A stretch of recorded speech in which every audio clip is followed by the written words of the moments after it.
Всем привет, друзья! Сегодня я к вам снова с полезной информацией. Сегодня хочу с вами поделиться хитростями применения обычной мицеллярной воды в быту. Я купил вот такую вот небольшую бутылочку, она очень бюджетная в цене. Можно купить самую дешевую либо в магазине Светофор, либо Fix Price. Я купил Fix Price и стоило всего 55 рублей. Совет номер один. Мицеллярную воду можно применять и как средство для чистки сумок. Просто беру тряпочку сухую, мицеллярную воду, наношу на эту тряпочку и сразу можно приступать к чистке сумки. Можно также чистить и кожаную, это у меня не кожаная, имитация, кожаную, и замшу, и из ноутбука можно чистить, и рюкзаки, не только сумки. Тут буквально за несколько движений сумка начинает блестеть чистотой, плюс остается также приятный запах, так как мицеллярная вода, каждая имеет свой приятный запах. Буквально за несколько движений она начала уже блестеть. Также можно чистить и перчатки, кожаные, либо другие. Это у меня кожаная перчатка. Также надеваю и сразу же можно приступать к чистке. Мицеллярная вода шикарно удаляет все жирные пятна, очищает все буквально до скрипа. Поэтому также и сумка, либо перчатки после обновляются, выглядят новее или вообще чуть ли не как новенькие выглядят. Плюс, опять же, повторюсь, остается приятный запах.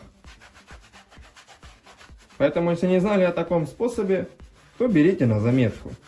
Следующий совет. Мицеллярной водой также можно очистить и экран телефонов, полностью сам телефон, и пульты от телевизоров, либо тарелок и так далее. Беру ватный диск, также беру мицеллярную воду, наношу на диск, и можно приступать, допустим, беру телефон и сразу можно его очищать.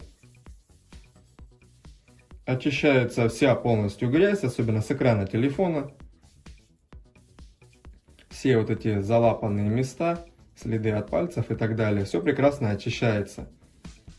Телефону это не вредит, и опять же остается приятный аромат, не остается никаких разводов. Никакой грязи совершенно не остается. Также и пульт можно очищать. Все становится буквально за секунды абсолютно чистым. Потом просто также сухой ватным диском сначала, потом можно сухой тряпочкой пройтись, все насухо еще протереть. Поэтому не знали, если о таком способе, то берите тоже смело на заметку. Следующий совет. Мицеллярную воду можно также применять и для чистки обуви с белой подошвой. Можно, конечно, очистить и зубной пастой, но, как мы знаем, сейчас пасты стали не очень дешевые, не очень бюджетные, поднялись в цене, поэтому этот способ будет более бюджетный. Также наношу, взял тряпочку, нанес на нее мицеллярную воду, и сразу же можно брать обувь и приступать к чистке. Она шикарно очистит эти все места, и подошва станет еще белоснежнее. Тоже буквально тут несколько движений, немножко усилий, и обувь становится белоснежной. Поэтому, если не знали о такой хитрости, то смело берите на заметку. Уже гораздо белее стало, я думаю, камера передает. У меня она была такая прям более темная. И последнее, где можно применить мицеллярную воду в быту, это очистка стекол и зеркал. Стекол, либо, допустим, которым вы пользуетесь где-нибудь не в ванной комнате, допустим, такое у вас зеркало, Это можно очищать либо другие любые стекла, зеркало в ванной комнате. Если у вас особенно грязное стекло, то попробуйте почистить с помощью мицеллярной воды. После этого у вас стекло не будет запотевать в ванной комнате. Чистить нужно будет тряпкой, смоченной в мицеллярной воде, а после уже протереть насухо сухой салфеткой. Также не будет оставаться никаких разводов. Сегодня хочу поделиться с вами очень простым и довольно интересным способом, как можно почистить грязную сковороду. И надеюсь также, что сегодняшняя информация окажется для вас полезной. Итак, для того, чтобы очистить сковороду, я буду ее варить. Для этого понадобится мне, для варки, понадобится любой канцелярский клей, а именно такой вот силикатный обычный для бумаги. Купил его в магазине, где все для канцелярии продается. И понадобится любое средство от накипи для стиральных машин. Конечно, самое дешевое, наверное, не стоит брать. Прям такое, я, конечно, не пробовал самое дешевое, как оно работать будет, я не знаю. Ну, вот это я уже пробовал в своей стиральной машинке, в принципе, работает оно неплохо. Не стоит брать, конечно, такое какое-нибудь, как колгон средство, оно, как мы знаем, оно не очень бюджетное. А вот это я взял в Магните, что-то там в районе 50-70 рублей стоило, прям такое недорогое. Это, по крайней мере, в моей местности именно это средство от накипи стоило недорого. Итак, беру емкость больше, чем моя сковорода. Эту емкость я, в принципе, специально приобрел для варки какой-либо посуды, сковородок и так далее.